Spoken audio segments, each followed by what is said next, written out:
Ang misa ay natatanging at kalugod-lugod na handog ni Jesus sa Ama, kasamang Espiritu Santo.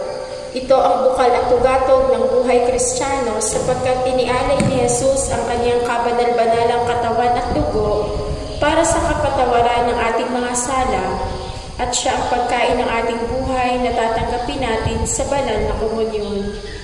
Ani ni Jesus, sino mang kumain ng aking laman at uminom ng aking dugo ay may buhay na walang hanggan at muli kong buhay. I hate you one plus I hate you one. Ano sagot?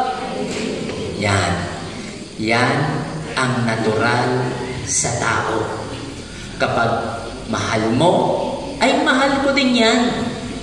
Kapag galit sa iyo, ay galit din ako sa kanya. Ang tawag doon ay natural. Dahil kapag tayo'y sinisiraan, minumura, sisiraan ko din yan. Mumurahin ko din yan. Kapag tayo pinagagalitan, hindi ako din, galit din. Kapag tayo'y sinaktan, abay sasaktan ko din. Iyan. Pero may tinatawag tayo supernatural. Ibig sabihin, mas higit sa natural.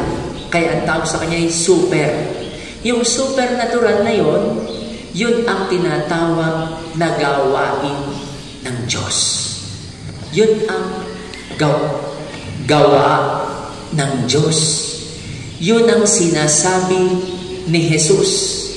Anong sabi ni Jesus ngayon? Ibigin mo ang iyong kaaway.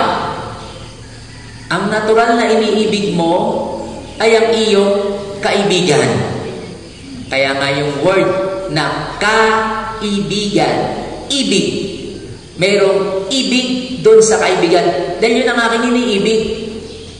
Pero ang kaaway ko, iibigin ko, abay hindi. Kaya nga kaaway ko yun. Anong dagdag pa ni Jesus?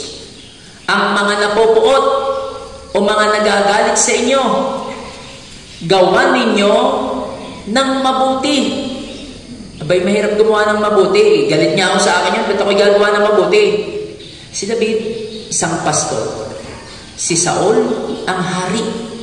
Pero may kalaban silang higante, ang pangalan si Goliath. Pinatay ni David si Goliath para sa kanyang bansa, para kay Haring Saul. Dahil kung hindi niya napatay, magiging alipin sila. Pero hindi yun doon natapos. Dahil pinagpapatay ni David ang mga kaaway ni Saul. Sa kabila ng ginawa ni David, nagalit si Saul. Nainggit si Saul. Bakit? Dahil ang bayan ay ang ginagawang hari ay si David. Gayong ang hari ay si Saul. Kaya ilang beses na nagtangkang patayin ni Saul si David. Hanggang si David tumakas na dahil papatayin na siya ni Saul. Ba't di ako papatayin ng hari? Ay kadami-dami ko ng kabutihang ginawa. Ay papatayin ako eh. Kaya tumakas siya. At eto, nagkaroon siya ng pagkakataon na gumanti. Ito na ang aking pagkakataon. Papatayin ko ngayon si Saul. Tulog na tulog. Na halos hindi magising. Kaya anong sabi ng kasama ni David? David, ito na ang ating pagkakataon. Gaganti na tayo. Papatayin natin si Saul. Anong ginawa ni David? Pinatay ba niya? Hindi. Dahil ito'y pinili ng Diyos. Kwento ni David, maaring kwento natin na ang dami ko nang ginawang kabutihan. Ang dami na. Halos sobra-sobra na hindi na mabilang. Ay, masama pa rin ako eh. Bakit gayon? Bakit gayon? Ang dami-dami kong mabuting ginawa, ay may tao pa rin magsasabing masama ako. May tao pa rin makakapuna na masama ako. Ako, masama ako galing ng tao yan. Samantalang ikay nabigyan na, di ba ga? Ay nabigyan na, ay masama pa rin eh. Natulungan na, ay masama pa rin eh. Normal yan. Kahit si Haring David. Anong sabi ng ikalawang pagbasa? Si Adan, pagdating ni Adan, pumasok ang kasalanan. Kaya ang tao nagkakasala. Kaya ang tao nagkakamali. Pero nariyan ang ikalawang Adan. Anong sabi? Si Jesus. Pagdating ni Jesus, nariyan ang kaligtasan ng tao. Si Jesus ang magliligtas sa atin. Kaya ating sundin ang aral ni Jesus. Ibigin ang mga kaaway. Gawan ng mabuti ang mga kaaway. Huwag tayong magsasawang magbigay. Huwag tayong magsasawang tumulong. Dahil anong sabi ng Diyos? Anong gantimpala natin? Higit pa ang ibibigay ng Diyos. Siksik, liglig, at umaapaw pa ang gantimpala ng Diyos. Magsitayo po tayo. Sumasampalataya po sa Diyos sa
kapatid, hingin natin sa Diyos at Ama ng Sangkatauhan ang biyaya ng pag-ibig na ninanais niyang ipamuhay at ipalaganap. Panginoon, dinggin mo kami.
So, ayan guys, to everyone, may God bless us all.